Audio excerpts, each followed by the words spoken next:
지난 시간에 이제 공부했던 내용 다시 체크하고 나서 내용들 보겠습니다. 그래서 매수 신청 대리인 관련해서요. 일단 요건이 개공일 것이라고 하는 것부터 시작을 합니다. 그 다음에 이제 부동산 경매에 관한 실무 교육을 이수할 것, 그다음에 보증 설정할 것, 이런 것들이 기본적인 요건. 그래서 제일 쉽게 이제 문제 구성했던 것이 소속 공인중개사라고 하는 사람은 소위 매수 신청 대리인 등록을 할 수가 없었고요.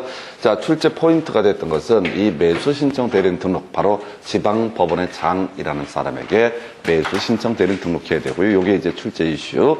여기서 이제 꼬리에 꼬리 물고 나오는 것이 등록 취소라고 하는 거. 지방법원의 장은 매수 신청 대리인이 중개업 폐업을 했을 때 그 등록을 취소해야 된다 해서 지방법원의 장이라는 사람이 등록을 받았던 사람이기 때문에 등록 취소권자가 되게 될 것이고, 또 하나 중개업, 개업 공인중개사라는 요건을 전제로 해서 매수 신청 대리인이 될 수가 있었기 때문에 폐업을 하게 되면 기본 요건이 상실돼서 등록 취소 사유가 되게 됩니다. 자, 한편 이 폐업이라고 하는 것은 매수 신청 대리인이 뭐 큰 잘못을 하거나 이런 사안은 아니에요. 그래서 폐업 때문에 등록이 취소가 됐을 때 3년 경과가 되지 않더라도 재등록을 할 수 있다 해서 하여튼 요 세 가지 가지고 거의 다 답을 구성을 하고 있고요.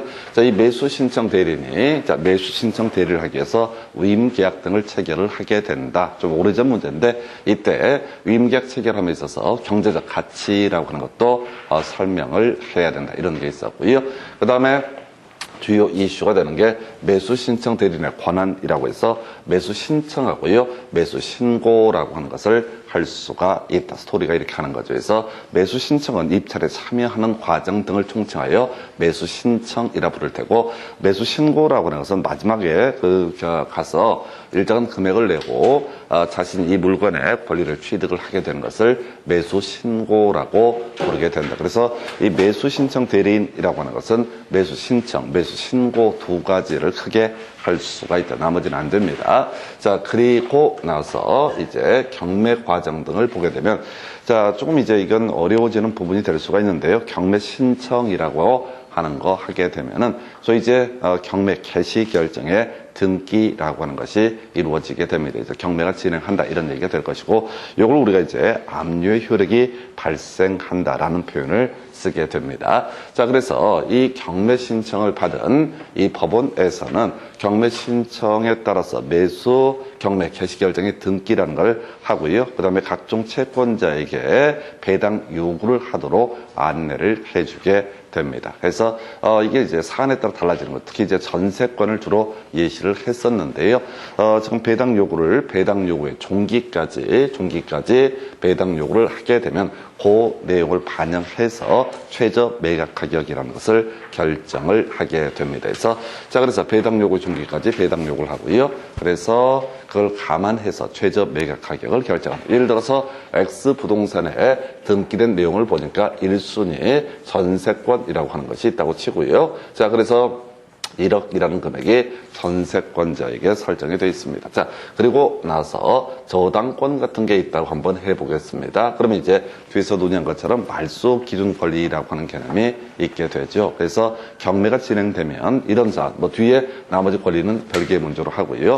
말소 기준 권리라고 하는 것은 저당권이 되게 됩니다. 그래서 이 저당권부터 낙찰받는 사람이 모두 매각으로 소멸하게 될 것이고, 전세권은 원칙적으로 떠안게 됩니다. 그래서 말소 기준 권리에 대항할 수 있는 권리라고 하는 것은 매각으로 소멸하지 않는다. 이렇게 이제 가게 될 텐데, 문제는 이제 적었죠. 이 전세권자는 경우에 따라서 경매 과정에서 배당 요구의 종기까지 배당 요구를 할 수도 있고 안 할 수도 있습니다. 그래서 배당 요구를 하지 않게 되면은 나중에 경매가 진행됐을 때 낙찰 받는 사람 입장에서는 전세권 있는 물건을 떠안고서 권리를 취득을 하게 될 테고, 만약에 전세권자가 배당 요구를 하게 되면은 이게 뭐죠? 전세권까지 같이 매각으로 소멸을 하게 됩니다. 그래서 이 부동산의 가액 정도가 만약에 법원에서 감정평가를 해보니까 4억 정도 한다라고 했을 때 이 전세권자가 배당 요구를 하지 않게 되면은 이제 최저 매각 가격 한 3억부터 시작을 하게 될 겁니다. 낙찰 받는 사람 입장에서는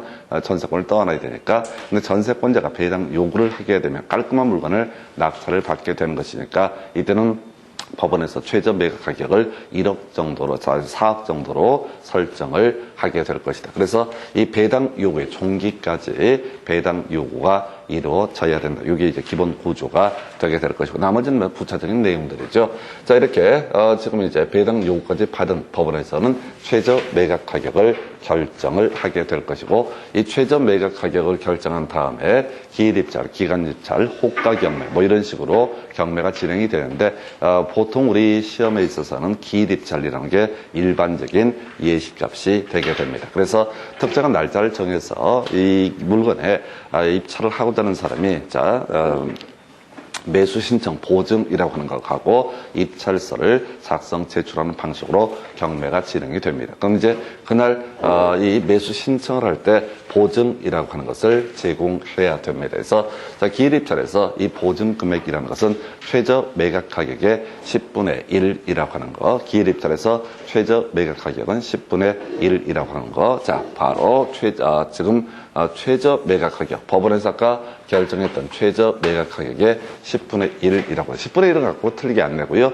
항상 시험 문제에서는 이 최저 매각 가격을 가지고 말장난들을 하게 됩니다. 뭐 보통 입찰 금액 이렇게 많이 트릭을 쓰죠. 그래서 X 부동산의 최저 매각 가격이 3억이다라고 설정이 되어 있습니다. 그럼 경매 참여하는 사람들 여러 명이 있겠죠. 그래서 어떤 사람은 3억짜리 물건에 대해서 1순위로 갑이라고 하는 사람이 3억 5천을 쓸 수가 있게 될 것이고요. 2순위로 을이라는 사람이 3억 3천을 쓸 수가 있게 될 것이다. 뭐 이런 식으로 이제 가게 될 텐데, 문제는 갑도 을도 또 그보다 더 낮은 금액을 제시한 사람도 모두 공통적으로 최저 매각 가격의 10분의 1, 즉 3천만 원을 매수 신청 보증으로 제공을 해야 됩니다. 그래서 이렇게 최저 매각 가격의 10분의 1의 매수 신청 보증을 제공하고 입찰을 해야지 그 입찰은 유효한 것이 되게 될 것이고요. 자, 그런데 이제 결과적으로 이런 경우가 있을 수가 있겠죠. 3순위 병이라는 사람이 있다고 치고요. 이 사람은 3억 1천만 원을 입찰을 했다라고 했을 때, 여기서 이제 정말 중요한 포인트, 차순위 매수 신고, 이 함을 까 보니까 이런 결과물이 나왔다라고 했을 때, 자, 지금 볼까요? 최고가 매수 신고인의 신고액이 3억 5천이고, 그 다음에 매수 신청 보증이라고 하는 게 3천만 원. 여기서 3억 5천에서 3천을 빼게 되면 3억 2천이 되게 될 텐데, 3억 2천보다 더 높은 금액을 쓴 그런 사람은 뭘 할 수 있다? 차순위 매수 신고라고 하는 것을 할 수 있다. 그래서 아슬아슬 떨어진 사람 입장에서는 뭘 할 수 있다? 차순위 매수 신고라는 것을 할 수 있다. 그 얘기는 뭐냐면, 일단 지금 그 경매함을 깐 날이 있을 테고요. 그리고 나서 나중에 매각 허가 결정이라고 하는 매각 결정 기일이 다가오게 됩니다. 그래서 매각 결정 기일에 차순위 매수 신고인하고요, 최고가 매수 신고인 이 두 사람을 가지고 이제 매각 허가 결정 등이 있다고 치고, 그럼 매각대금 납부 기한이라고 하는 것을 법원에서 정해주게 됩니다. 그러면 이제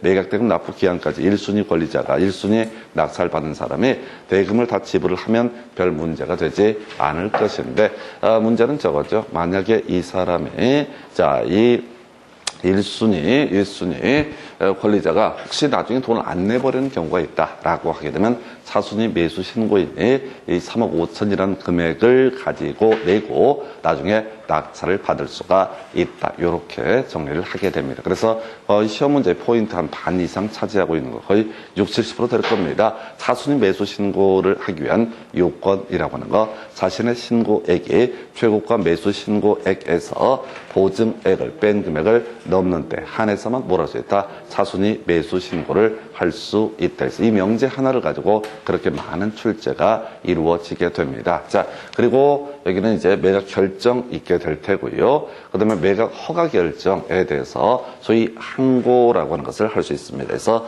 법원의 판사가 매각 허가 결정을 해서는 안 되는 사안이었었는데 잘못 매각 허가 결정을 했다라고 누가 주장을 할 때, 이거 이제 경매 멈추게 하려면은 지금 매각대금이죠. 매각대금의 10분의 1에 해당하는 금전 또는 유가증권 등을 공탁을 해야 된다. 이렇게 가게 됩니다. 그래서 이게 매각대금이에요. 매각대금. 그래서 1순위 매수인이 썼던 최고가 매수 신고액, 그 매각대금의 10분의 1에 해당하는 까지는 별 문제가 안 돼. 아까 우리가 최저 매각 가격의 10분의 1을 바로 매수 신청 보증으로 제공한다라고 했었고, 바로 부당한 매각 허가 결정에 대해서 항고를 하기 위해서는 매각대금의 10분의 1에 해당하는 금전 또는 유가 증권 등을 공탁을 해야 된다. 그리고 이제 문제 속에서 이제 확인을 하게 될 텐데 이 매각 허가 결정이 있고 나면요 법원에서 매각 대금 지급 기한이라는 것을 정해주게 됩니다. 언제까지 돈 내라 이렇게 1순위 권리자한테 그러면 그 기한까지만 어떻다 대금을 내면은 이 사람은 따로 등기를 하지 않더라도 권리를 취득을 하게 된다. 이게 이제 그냥 기본적인 경매의 전부입니다. 자, 그리고 나서 자, 이렇게 해서 권리를 취득하는 건 별개의 문제로 낙찰 받은 사람이 어떤 권리를 취득을 하게 될 거냐. 그래서 우리가 소유권이라는 개념이 있게 되면 소유권에 관한 제한 물권 몇 개가 있을 수가 있어요. 그래서 소위 말소 기준 권리라는 개념을 기억을 해야 되고 말소 기준 권리는요. 몇 번 들으시면 외워지게 됩니다. 저당권, 근저당권, 담보가 등기, 압류 등기, 가압류 등기, 경매 개시 결정 등기 중에서 가장 선순위에 있는 권리를 가리켜서 말소 기준 권리라고 부르게 됩니다. 그래서 이 말소 기준 권리라는 것이 있게 되면 경매가 이루어져서 매각 대금을 완납을 하게 되면 말소 기준 권리를 포함을 해서 말소 기준 권리 밑에 있는 권리 이걸 우리가 말소 기준 권리에 대항할 수 없는 권리라고 부르게 됩니다. 이런 경우 당연히 모두 매각으로 소멸하게 된다. 따라서 말소 기준 권리보다 위에 있는 권리는 경매가 있다 할지라도 매각으로 소멸하지 않는다. 우리가 주임법 할 때 주로 이슈를 삼는 게 이런 경우 있다 하십시다. 자, 지금 1순위로 지금 주택 임차권이라는 것이 있다고 한번 전제해 보겠습니다. 이건 등기된 권리는 아닌데 대항력 또는 나중에 주임법에서 우선 변제권이라는 것을 확보를 해놓은 상태다라고 한번 전제해 보겠습니다. 그리고 2순위가 저당권이 되게 된다. 그리고 뭐 3순위 밑에 쭉 각종의 권리가 존재한다고 했을 때 경매가 진행되게 되면 이때 말소 기준 권리 2번 저당권이 되게 될 것이고 저당권을 포함해서 저당권 밑에 있는 각종의 권리는 모두 매각으로 소멸하게 된다. 그런데 이 사람이 우리 앞에서 따로 이 배당 요구 등을 하지 않았다라고 한다면 이 낙찰 받는 사람은 이 임차권을 또 아는 상태에서도 다 낙찰을 받게 된다. 이런 의미가 됩니다. 그래서 자 결국은 이제 우리가 경매 과정에서 권리 분석을 하고 경매 입찰을 하고 이런 과정에서 소위 뭐 권리 분석이라고 하는 것은 내용 자체는 별게 없고요. 소위 말소 기준 권리 위에 어떤 권리가 있는가. 내가 낙찰을 받을 때 말소 기준 권리부터 나가래가 되기 때문에 말소 기준 권리 위에 있는 권리는 기본적으로 떠안게 된다. 이렇게 이제 갈 테고 시험 문제에서 가장 중요한 이슈는 아까도 뭐 예를 들었었던 사례인데요. 그런 거 있었죠. 바로 1순위 권리가 전세권이다라고 한번 전제를 해보겠습니다. 1순위 권리가 전세권이다라고 이렇게 전제가 되게 되면은 이 전세권은 기본적으로 매수인에게 인수되는 게 원칙입니다. 말소 기준 권리가 2번 저당권이기 때문에 2번 저당권부터 밑으로 모두 소멸하니까. 근데 전세권자가 혹시 배당 요구를 하게 되면은 그때는 뭐라고요? 이 전세권이라고 하는 건 이때 같이 매각으로 소멸하게 된대서 거의 시험 문제의 이슈는요. 전세권자가 배당 요구를 했을 때 이때 매각으로 전세권도 소멸하게 된다. 설령 저당권보다 선순위 권리에 있다라고 할지라도 그 외 전세권자가 혹시 스스로 경매 신청을 했다. 한번 가볼까요? 이런 뭐 사안에 있어서 우리 전세권이라는 게 전세권의 존속기간이 만료가 되게 되면은 지금 이제 이 전세권이 만료가 되게 되면은 전세권은 담보 물권적 권능을 가지고 있습니다. 그래서 전세권 설정자인 부동산의 소유자가 전세금을 반환하지 않게 되면 이 사람 뭐라 할 수 있다고요? 경매 신청이라고 하는 것을 할 수 있다. 주의하실 게 얘가 경매 신청을 하더라도 말소 기준 권리는 저당권이 되게 됩니다. 항상 그 기본 틀은 알고 가셔야 돼. 기본적으로 어떻다? 저당권이 담보가 등기, 압류 등기, 가압류 등기, 경매 개시 결정 등기 중에서 가장 선순위에 있는 권리가 소위 말소 기준 권리. 그래서 전세권이라는 게 만약에 스스로 경매 신청을 하면요. 전체 배당을 받든 말든 그냥 모두 매각으로 소멸한다. 좀 이제 어려울 게 유치권이라는 개념도 나중에 문제가 됩니다. 유치권은 기본적으로 등기된 권리가 아니기 때문에 매각으로 소멸하지 않습니다. 그런데 이제 유치권 관련해서 나중에 민법에서 따로 공부할 주제가 있긴 한데 유치권도 경매 신청할 수 있고요. 유치권자가 중간에 경매 신청을 하면 유치권도 다 매각으로 소멸하게 된다. 사안을 단순화시키면 누가 됐든 간에 경매 신청을 한 사람은 그대로 그게 위치를 이것을 불문하고 무조건 매각으로 소멸하게 될 것이고요. 그리고 나서 거의 대부분의 문제는 전세권에 있어서 저당권 등보다 말소 기준권보다 선순위 권리라는 전제가 쌓여 있다라고 할지라도 이때 매각으로 다 소멸되지 아니자. 자, 전세권은 배당 요구를 하면 매각으로 소멸한다 해서 그동안 문제의 대부분은 전세권을 가지고 구성을 해요. 나머지는 다 안다고 봤을 때, 자, 전세권 배당 요구를 하면 전세권도 매각으로 소멸하게 된다. 이렇게 그림을 잡게 됩니다. 그래서 이 정도가 경매에 관한 주제고요. 자, 이제 문제 가지고 설명을 드리도록 하겠습니다. 자, 지금 보시게 되면 25의 33번 문제, 매수 신청 대리인 등록 등에 관한 설명, 틀린 것을 고르시오라고 이렇게 되어 있습니다. 자, 1번 공인중개사는 중개사무소 개설 등록을 하지 않으면 매수 신청 대리인 등록을 할 수 없다 해서 오른편, 없다인데 오른편. 등록은 일단은 뭐가 돼야 돼? 개업 공인중개사가 돼야죠. 다 매수 신청 대리인 등록을 할 수가 있다. 이렇게 해석을 하게 됩니다.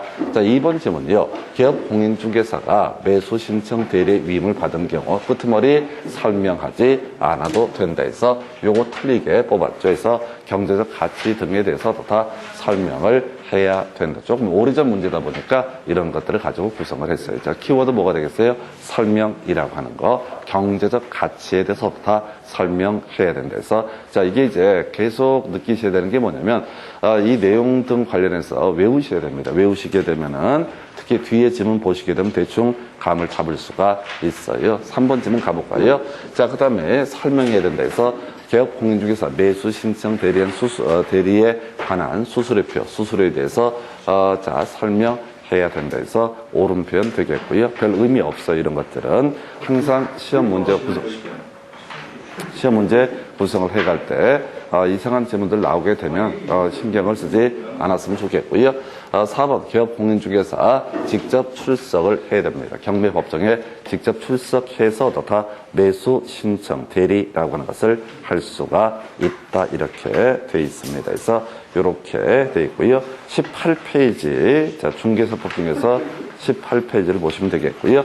자, 5번 질문이요. 개업 공인중개사가 매수 신청 대리의 업무 정지 처분을 받은 때 업무 정지 사실을 당해 중개사무소에 출입문에 표시를 해야 된다 해서 여기서 3번부터 5번까지는 전혀 쓸데없는 얘기들, 다시는 나올 가능성이 낮은 지문들. 그래서 이게 이제 지금 이제 문제 쭉 보시면서 느껴야 되겠지만 한 문제인가를 제외하고는요, 다 답이 다 똑같아요. 그래서 이 어려운 것이 뭐냐면 내용을 하나하나 다 알고 풀어가는 것이 아니라 답이 되는 주제가 정해져 있었고요. 그래서 경제적 가치에 대해서 설명을 해야 된다. 그래서 그 생각을 안 했으면 좋겠습니다. 여러분들이 그동안 시험에 한 번도 안 나왔던 게 출제가 되고, 그래서 떨어지거나 이럴 가능성은 없어요. 이걸 다 외우지 못해서 문제가 되는 거고, 그럼 이제 실제 시험을 풀어 가실 때는 최대한 내가 아는 아이를 찾아가는 방식으로 하는 게 좋겠습니다. 그래서 이렇게 해서 지금 25회 때는 어떤 문제? 답은요 2번 이렇게 구성했고요. 그 다음 문제 확인하겠습니다.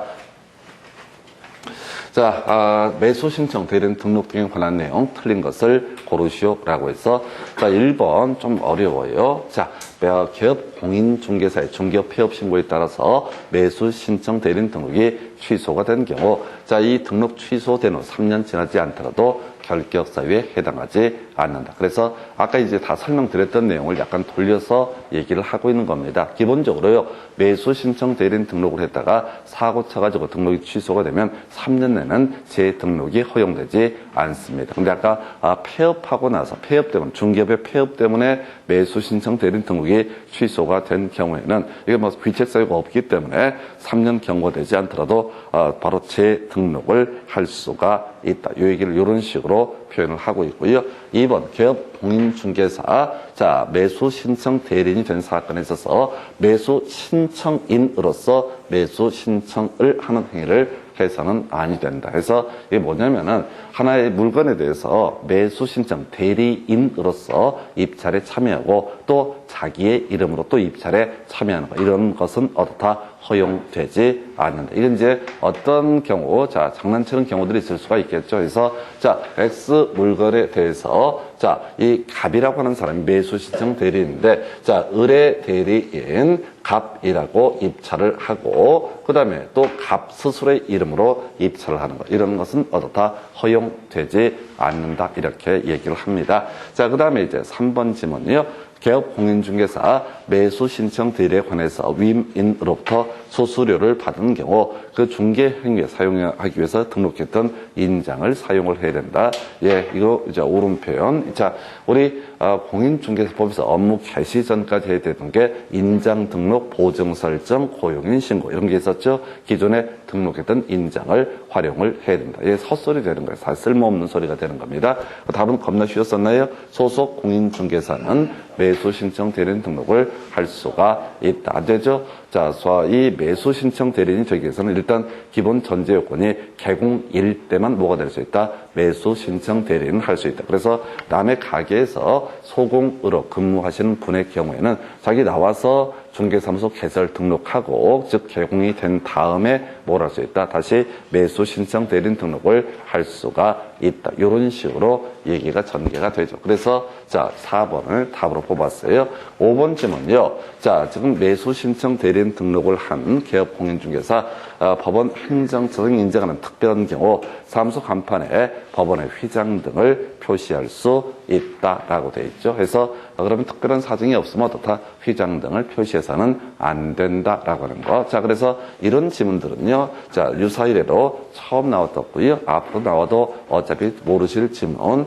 몰라 뭔 소린지 해서 이 문제에서는 1번 하고요. 4번 얘기만 주구장창. 이거 보는 순간 아, 이거 답이야 라고 이렇게 숙달되셔야 돼. 근데 오지선행 객관식 문제니까 쓸데없는 소리들을 쫙쫙 깔아놓게 돼요. 그래서 문제를 보실 때 외웠던 몇 가지를 찾아보는 거. 그게 실력이고 능력입니다. 이런 것들을 가지고 막 공부해요. 그래서 공부를 하게 되면 정작 중요한 몇 개도 외울 수가 없습니다. 그래서 이 문제 답은 4번 이렇게 보셨고요. 그 다음에 지금 보게 되면 27회 34번 문제 매수 신청 대리인 등록 등에 관한 규칙에 옳은 것을 고르시오 라고 해서 1번 중개사무소 개설 등록을 하지 않은 공인중개사도 매수 신청 대리인 등록할 수 있다. 틀렸죠? 가장 쉬운 얘기 개공만이 뭘 할 수 있다. 매수 신청 대리인 등록을 할 수가 있다. 2번 매수 신청 대리인으로 등록한 개업 공인중개사 자 매각장소 집행법원에 보조원을 대리 출석해 할 수 있다. 이거 안 됩니다. 아까 직접 출석을 해야 된다. 경매법정은 어떻다? 직접 출석. 이런 건 밑줄 그으면 안 돼요. 중요한 게 아니기 때문에 3번 질문 매수 신청 대리인이 되고자 하는 법인인 기업 공인중개사 중개사무소 관할 지방법원의 장에게 매수 신청 대리인 등록을 해야 된다. 이걸 옳은 표현 답으로 뽑고 있어요. 그래서 자 지금 옳은 걸 고르시면 맞죠? 그래서 답은 3번. 그래서 아까 설명드렸잖아요. 개공이 부동산 경매에 관한 실무교육 이수하고 보증 설정한 다음에 지방법원의 장에게 매수 신청 대리인 등록했었고요. 그리고 폐업하게 되면 등록 취소했었고요. 폐업 때문에 취소가 됐을 때는 3년 경과되지 않더라도 다시 뭘 할 수 있다? 매수 신청 대리인 등록을 할 수가 있다라고 하는 거. 이렇게 지금 몇 개 되는 명제를 좀 죄송하지만 정말 단순하게 보셔야 돼. 그리고 시험 문제를 풀어가는 것들은 지금 우리 연습하기 위해서 보고 있는데요. 그 연습하면서 지식을 쌓으려고 하시면 안 되고 기존에 답됐던 것들을 단순화시키는 작업들이 필요합니다. 자, 그 다음에 4번 질문.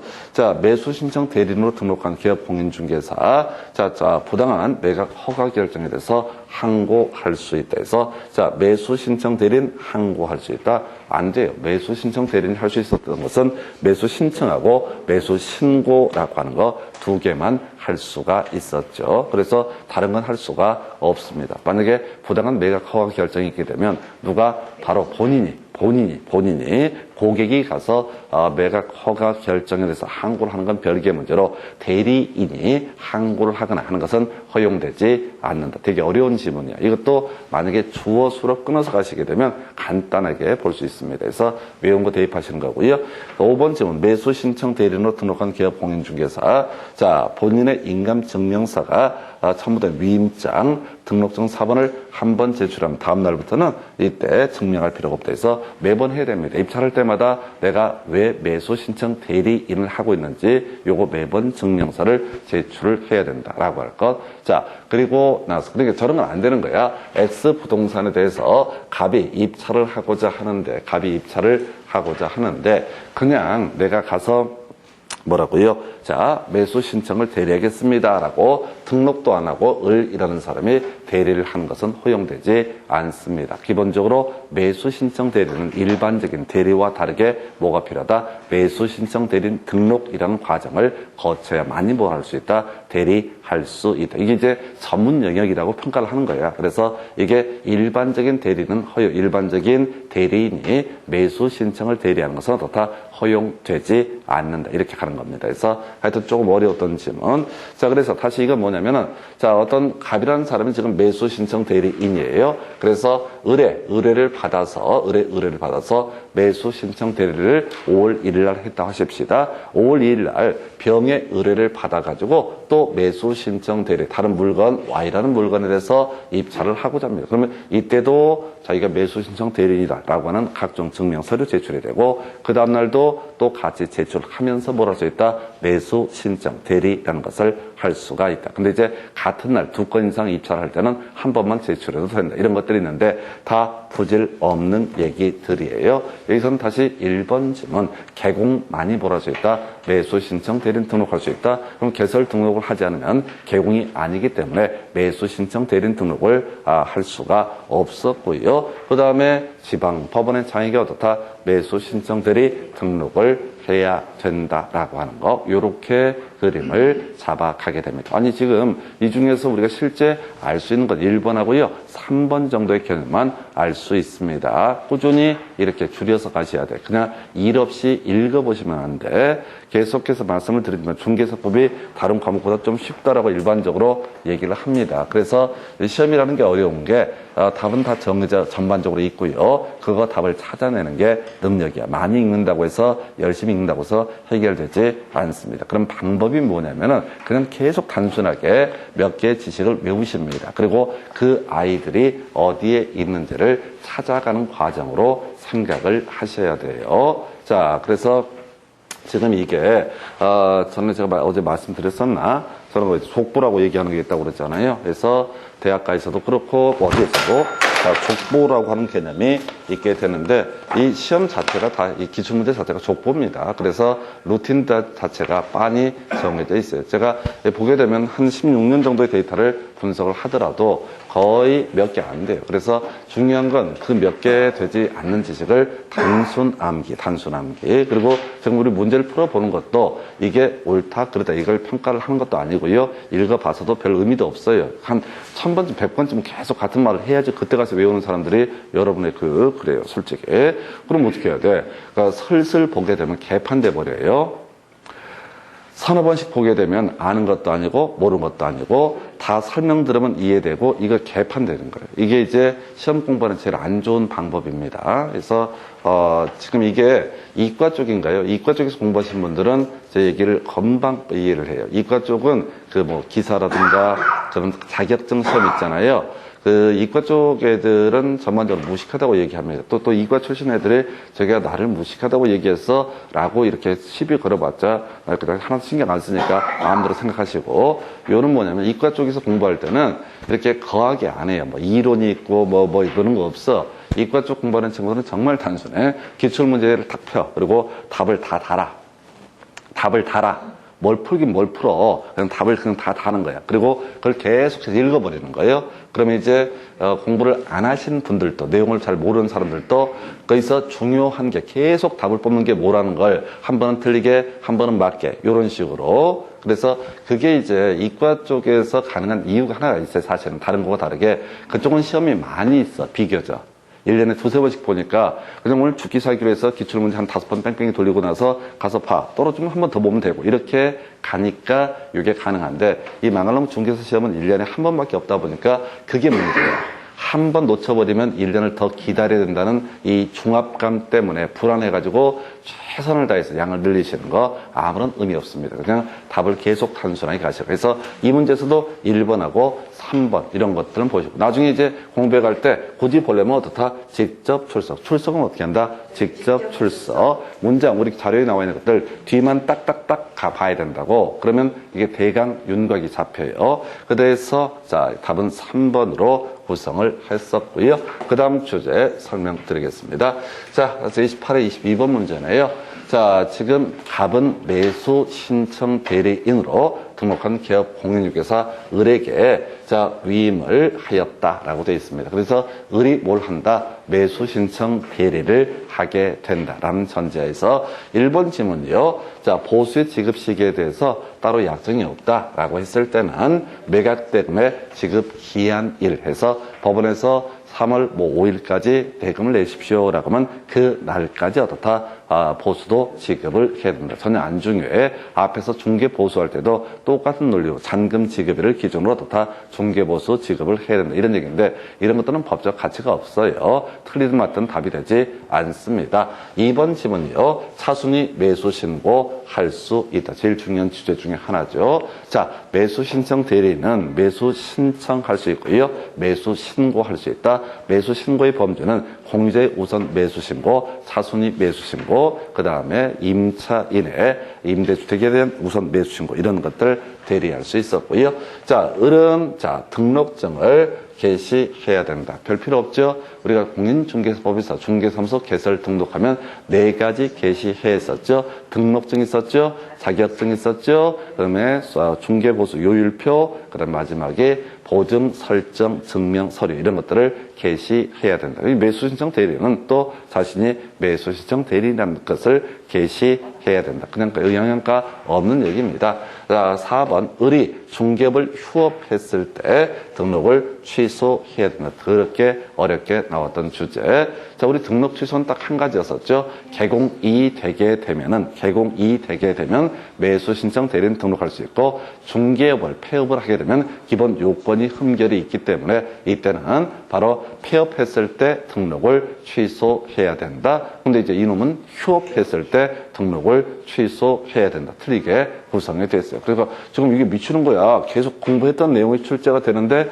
문제를 보니까 또 새로워. 그래서 다시 기억하십시다. 등록 취소. 기억할 게 뭐라고요? 취소라는 표현 나오면 어떻다? 폐업. 그러니까 공부를 하실 때 절대 문장을 읽으려고 하지 마시고 항상 거기서 제일 중요한 키워드가 뭐냐, 바꿀 수 없는 게 뭐냐라고 하는 게 취소라고 하는 것. 그럼 이제 취소하지 않아도 된다라든가 취소할 수 있다 해서 틀리게 뽑아낼 수도 있겠고 취소해야 된다 해서 옳게 뽑을 수도 있겠고 사연을 바꿔치기 할 수도 있는 거죠. 이런 문제가 까다로운 거죠. 이걸 읽어가다 보면 우리가 이 매수 신청 대리인 등록에 관한 규칙 공부할 내용 중에서 실제 공부하는 건 5%도 안 돼요. 지금 시험에 답을 뽑는 것은 5%도 안 되는 몇 개밖에 없습니다. 그래서 지금 취소라고 하는 거 폐업했을 때 어떻다? 등록을 취소해야 된다. 이렇게 가는 거죠. 그래서 답은요, 4번으로 뽑았었고요. 5번, 자, 인장 등을 사용해서 서명 날인한다. 이런 것들 전혀 가치가 없어요. 그래서, 자, 지금 앞에서 이제 지방법원의 장에게 매수 신청 대리인 등록을 해야 된다. 이런 거 다 뽑았었고요.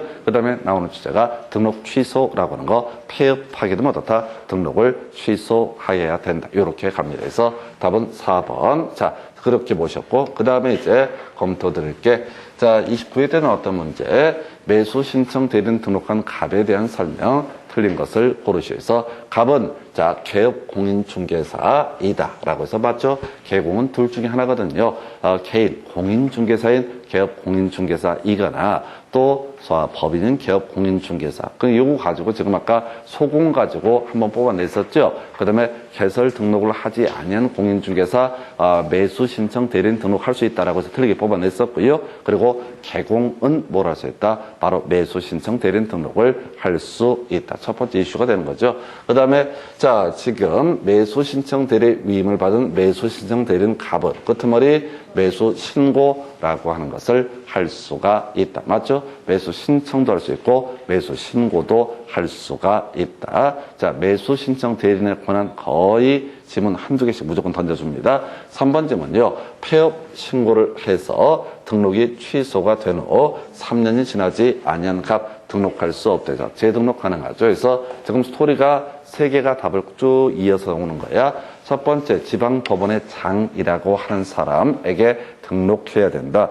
두 번째 이슈가 됐던 것이 아까 폐업하게 되면 어떻다? 등록을 취소해야 된다. 근데 다시 등록할 때 폐업하고 나서 3년 경과되지 않더라도 어떻다? 재등록을 할 수가 있다라고 하는 거. 요렇게 논의를 삼게 됩니다. 그래서 요 정도로 얘기를 해봤고 해서 답은 3번 이렇게 구성을 합니다. 그러니까 이게 문제를 쭉 분석을 하잖아요. 꼬리에 꼬리를 물고 조금씩 변형돼 가면서 출제가 이루어지게 됩니다. 근데 이제 이게 뭔가 더 새로운 문제가 나올 거다. 그런 문제 분명히 있을 겁니다. 좀 이따 하는 문제 볼 텐데 못 풀어요. 그런 문제들은 사실은. 그러면 어떻게 해야 돼? 그냥 확률 높은 쪽으로 베팅을 하셔야 돼. 여러분들이 이 매수 신청 대리인 등록하고 경매 뭐 한참 설명 1시간 넘게 2시간 가까이 설명드리지만 겨우 2문제 정도 출제가 되게 됩니다. 다만 이제 특히 경매라고 하는 것은 민법이니 뭐 이런 파트에서도 같이 필요해서 몇 번 설명을 드리게 되겠고요.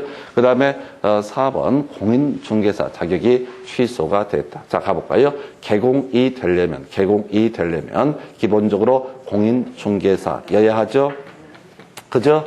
자, 중개사무소 개설 등록을 하기 위해서는 기본적으로 공인중개사여야 하죠. 그리고 일정한 요건, 개공으로서 경매관의 실무교육 등을 이수를 하고 보정 설정한 뭐가 될 수 있다? 매수 신청 대리인으로서 등록을 할 수가 있다. 그래서 아까 이 개설 등록자 폐업을 해버리면은 개공으로서 요건이 충족이 되지 않기 때문에 등록을 취소해야 된다. 이런 게 하나 있었고, 그럼 자, 자격이 취소가 되게 되면 이 사람은 공인중개사가 아니기 때문에 개공으로서 요건을 충족을 못하는 거죠. 그럼 나가리가 되는 거야. 그러니까 이때는 같이 모두 취소해야 된다. 매수 신청 대리인 등록도 취소를 해야 된다. 이렇게 가는 거예요. 근데 어려워. 이건 상당히 까다롭게 구성했던 그런 주제에서 자격 취소 이외에도 대단히 사연들이 많습니다. 다 외울 수는 없고요. 우리가 주로 노진 사원 등은 폐업했을 때 어떻다? 매수 신청 대리인 등록을 취소해야 된다. 이게 이제 이슈가 됐었고요.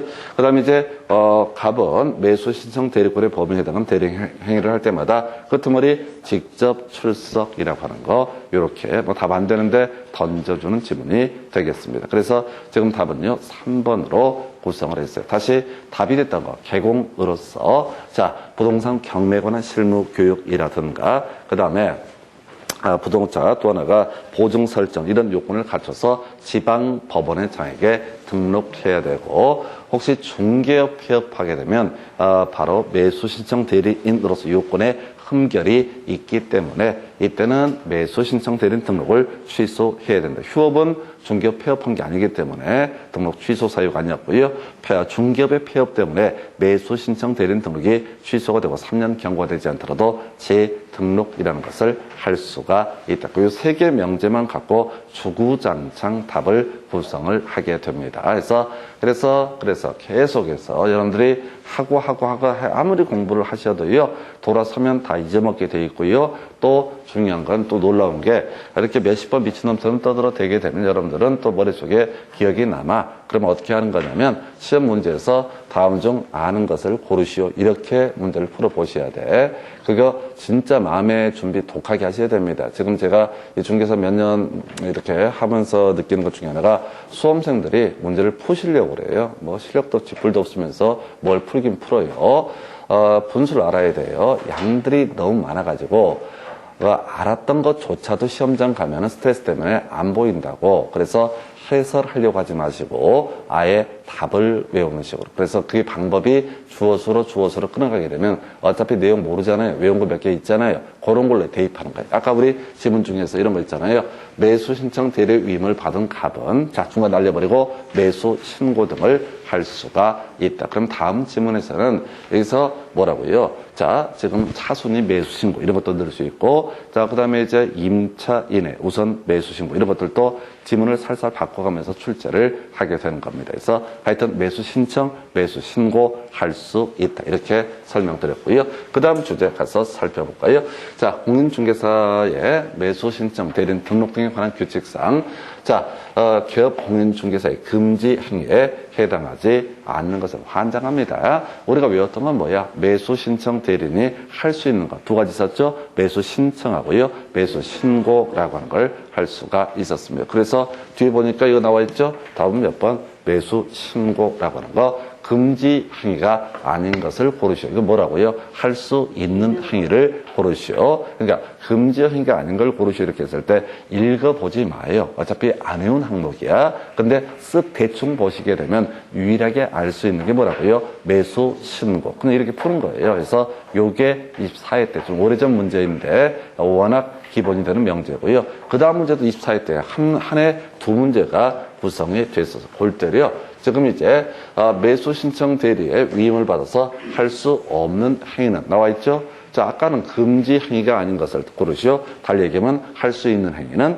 여기서는 이제 외웠었지. 입찰표 작성 제출, 그 다음에 매수 신청 보증의 제공. 요 두 개를 묶어서 매수 신청 과정에서 하는 일이고요. 그 다음에 매수 신고라고 하는 거 나와 있죠. 대강 쓱쓱쓱 뒤만 보시는 거야. 그러면 매각기일의 변경 신청, 부당한 매각 결정에 대한 항고 이런 것들은 어떻다? 할 수 없다. 앞에서 우리가 매수 신청 대리는 뭘 할 수 있다고 했어요? 매수 신청과 매수 신고라고 하는 것을 할 수 있다고 그랬었죠. 매수 신청의 의미가 입찰표를 작성 제출을 한다라든가 바로 매수 신청 보증을 제공한다라든가 이런 것을 가리켜서 뭐라 부른다? 바로 매수 신청이라고 부르게 됩니다. 그래서 자 이게 이제 24회 때 두 가지 형태로 구성이 됐어요. 그럼 이제 다시 한번 외우도록 하겠습니다. 개공이라는 사람, 개공이 뭘 할 수 있다? 바로 매수 신청 대리인 등록을 할 수 있다. 그래서 지문 중에 소공할 수 있다 해서 틀리게 나왔던 바가 있었고요. 두 번째, 지방법원의 장에게 매수 신청 대리인 등록을 해야 된다. 이런 게 있었고요.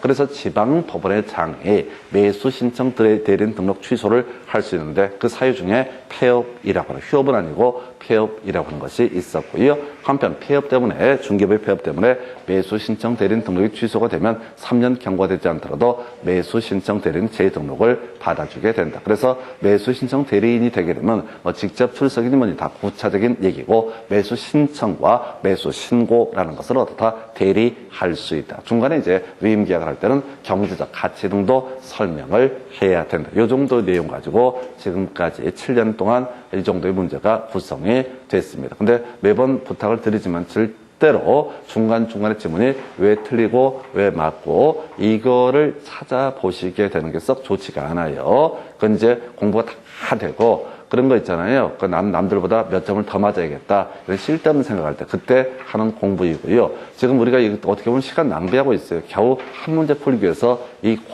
개고생을 하고 있어. 근데 이게 조금 이제 공부가 숙달이 되면 여기는 딱 떨어지는 파트니까 가셔야겠고, 그 다음에 이제 경매 등에 관한 문제 확인을 해보겠습니다.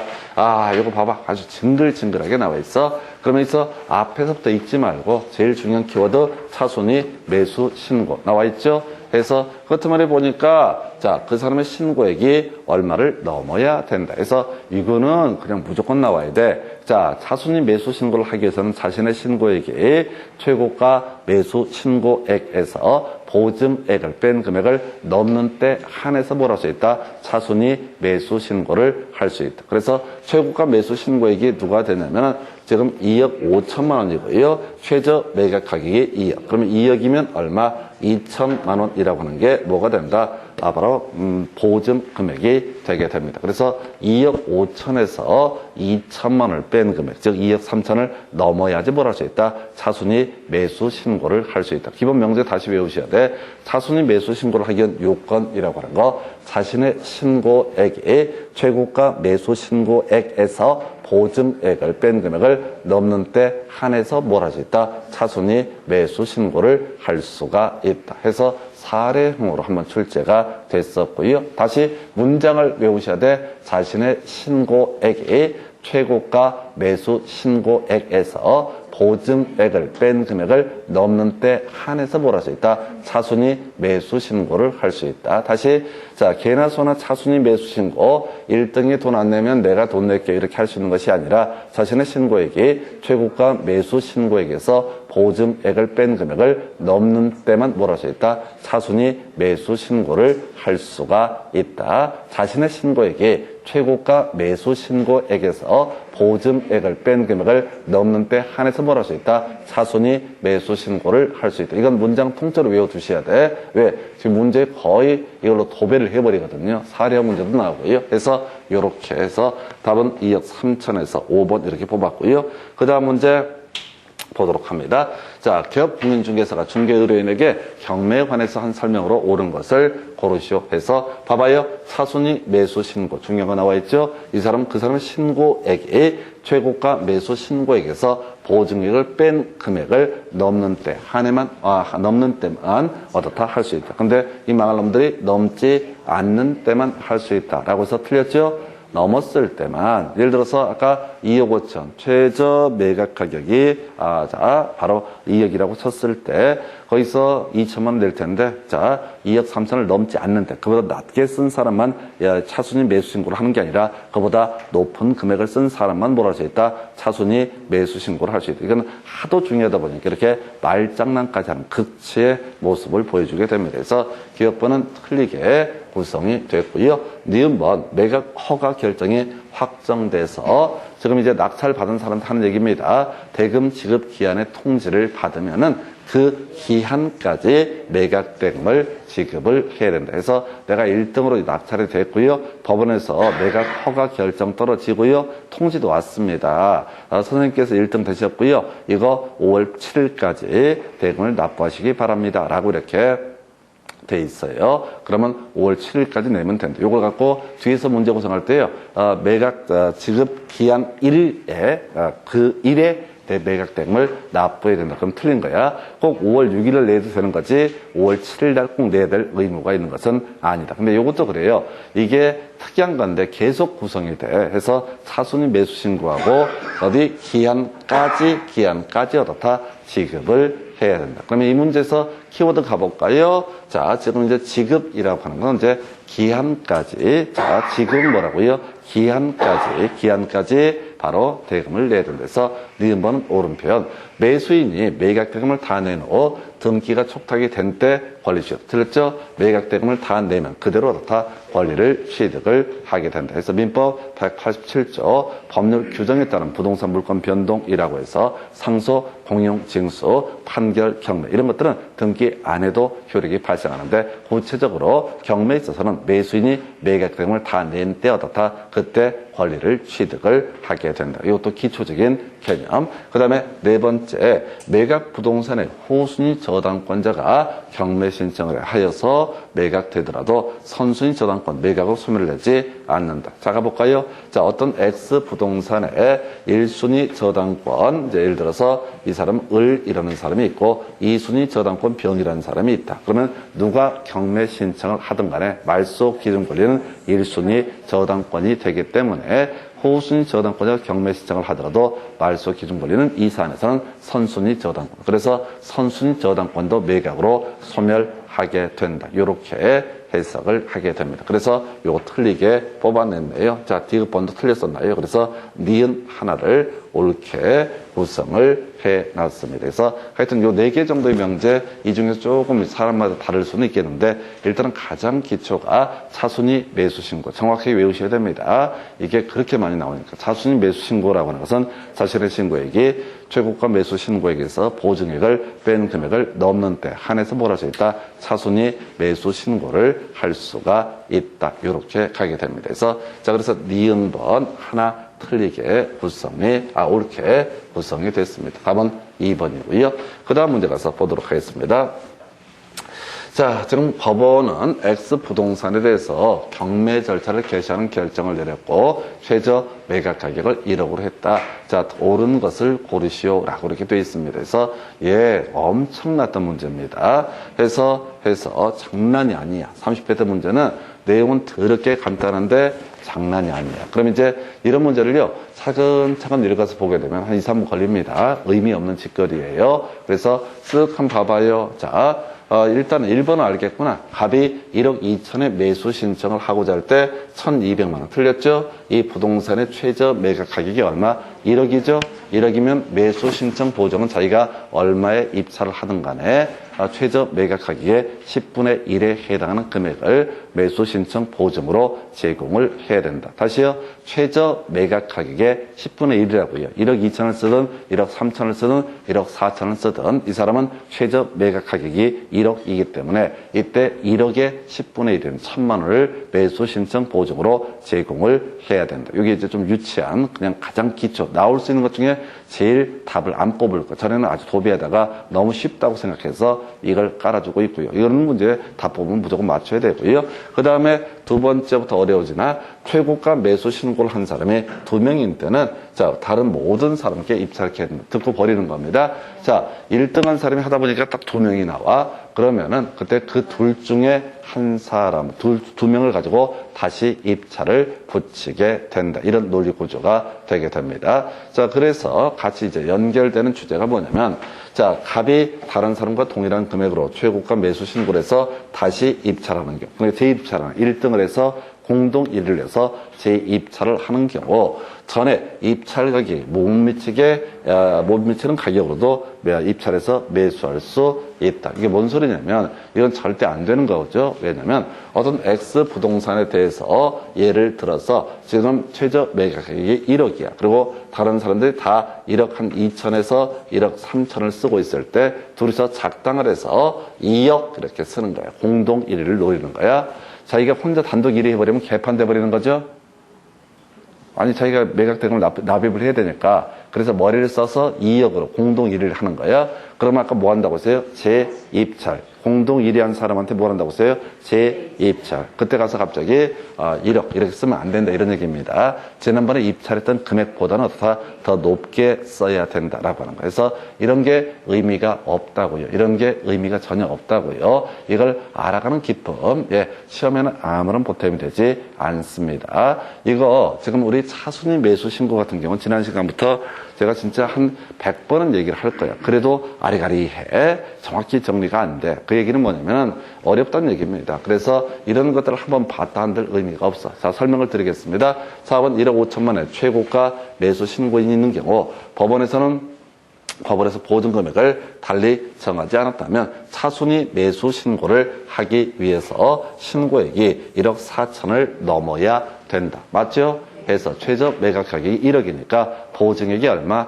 1,000만 원. 그래서 1억 5천에서 1,000만 원 빼게 되면 얼마? 1억 4천을 넘어야 된다. 30회 때 답을 뽑았어요. 그래서 답이 몇 번? 4번. 자, 이 문제 볼까요? 아까 27회 때 나왔던 문제랑 똑같죠. 27회 때는 뭐라고 써있어? 2억 5천 그리고 최저 매각 가격이 2억이니까 2억 5천에서 2천만 원 빼게 되면 얼마? 2억 3천을 넘어야 뭘 할 수 있다? 차순위 매수 신고를 할 수가 있다. 이렇게 문제를 구성했다가 지금 30회 때 문제 구성을 할 때는요. 자, 최저 매각 가격 1억으로 설정을 하고 자, 바로 포인트 뭐라고요? 차순위 매수 신고를 하기 위해서 자, 최고가 매수 신고인의 신고액에서 지금 자신의 매수 신청 보증 금액을 뺀 금액을 넘는 사람만 뭘 할 수 있다? 차순위 매수 신고를 할 수가 있다. 그래서 답이 똑같다고. 그래서 답은 4번 이렇게 가게 됩니다. 5번.